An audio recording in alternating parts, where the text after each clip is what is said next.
জুলাই অভ্যুত্থানের তীব্র আন্দোলনে দেশ ছেড়ে ভারতে আশ্রয় নিয়েছেন ক্ষমতাচ্যুত শেখ হাসিনা। নাটকীয় পরিবর্তন এসেছে দেশের রাজনীতিতে।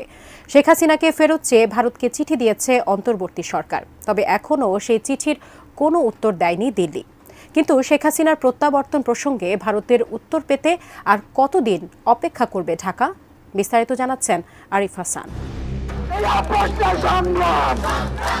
বাস্তবতা তাদের মানতে হবে, আর যদি না মানে কিছু করার নাই। ২৪-এর গণঅভ্যুত্থানের মধ্য দিয়ে নতুন সূচনা হয়েছে বাংলাদেশের। তীব্র জনরোষে পদত্যাগ করে ভারতে পালিয়েছেন শেখ হাসিনা। দেশের দায়িত্বভার নিয়েছেন অন্তর্বর্তী সরকার, আর তারপর থেকেই দিল্লির সঙ্গে দূরত্ব বেড়েছে ঢাকার।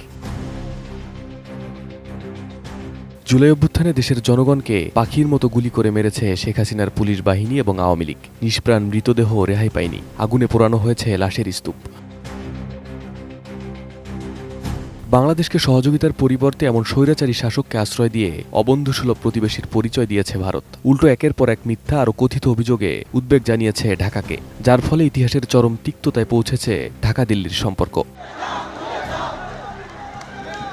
গণহত্যার দায়ে শেখ হাসিনাকে বিচারের কাঠগড়ায় দাঁড় করাতে প্রত্যর্পণ চুক্তির আওতায় তাকে ফেরত চেয়ে সম্প্রতি ভারতকে কূটনৈতিক চিঠি দিয়েছিল বাংলাদেশ। দীর্ঘ সময় পেরিয়ে গেলেও সেই চিঠির কোনো উত্তর এখনো দেয়নি ভারত। তবে ভারতের সেই জবাবের জন্য ঢাকা আরও অপেক্ষা করবে বলে জানিয়েছে বাংলাদেশের পররাষ্ট্র মন্ত্রণালয়। প্রত্যর্পণ চুক্তির আওতায় সাবেক প্রধানমন্ত্রী শেখ হাসিনাকে ফেরত চেয়ে দিল্লির বাংলাদেশ হাইকমিশন থেকে ভারতের পররাষ্ট্র মন্ত্রণালয়ে কূটনৈতিক পত্র পাঠানো হয়েছে এবং ভারতের পররাষ্ট্র মন্ত্রণালয়ের মুখপাত্র পত্র প্রাপ্তির বিষয়টি অ্যাকনলেজও করেছেন। বাংলাদেশ এ বিষয়ে ভারত সরকারের উত্তরের অপেক্ষায় থাকে। বসুন্ধরা টিস্যুতে ছাড়ের ছড়াছড়ি। বসুন্ধরা টিস্যু নিয়ে এলো নিশ্চিত ছাড়।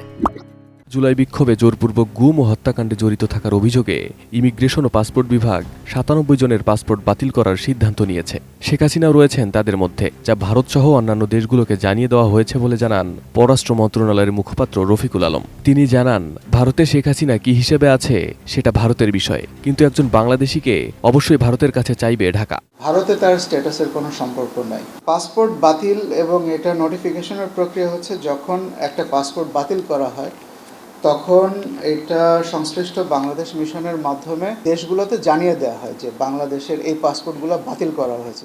ভারতকে চিঠি দেওয়ার পর থেকে পররাষ্ট্র মন্ত্রণালয় বলে আসছে, শেখ হাসিনাকে ফেরত পেতে ভারতের চিঠির জন্য অপেক্ষা করবে বাংলাদেশ। ভারতের কাছে চিঠির জবাব পাওয়ার পর পরবর্তী পদক্ষেপ নেওয়া হবে। আন্তর্জাতিক অপরাধ ট্রাইব্যুনালে শেখ হাসিনার বিরুদ্ধে গণঅভ্যুত্থানের সময়ে হত্যাকাণ্ড, গত ১৬ বছরে গুম, ক্রসফায়ার, বিডিআর হত্যাকাণ্ড ও শাপলা চত্বরে হেফাজত ইসলামের সমাবেশে হত্যাকাণ্ডের মতো মানবতা বিরোধী অপরাধের অভিযোগ এসেছে। জোরপূর্বক গুমের মামলায় ক্ষমতাচ্যুত প্রধানমন্ত্রী শেখ হাসিনা সহ ১১ জনের বিরুদ্ধে গ্রেপ্তারি পরোয়ানা জারি করেছেন আন্তর্জাতিক অপরাধ ট্রাইব্যুনাল। আগামী ১২ ফেব্রুয়ারি আসামিদের গ্রেপ্তার করে হাজির করার নির্দেশও দিয়েছেন tribunal. Arif Hasan, ATN news.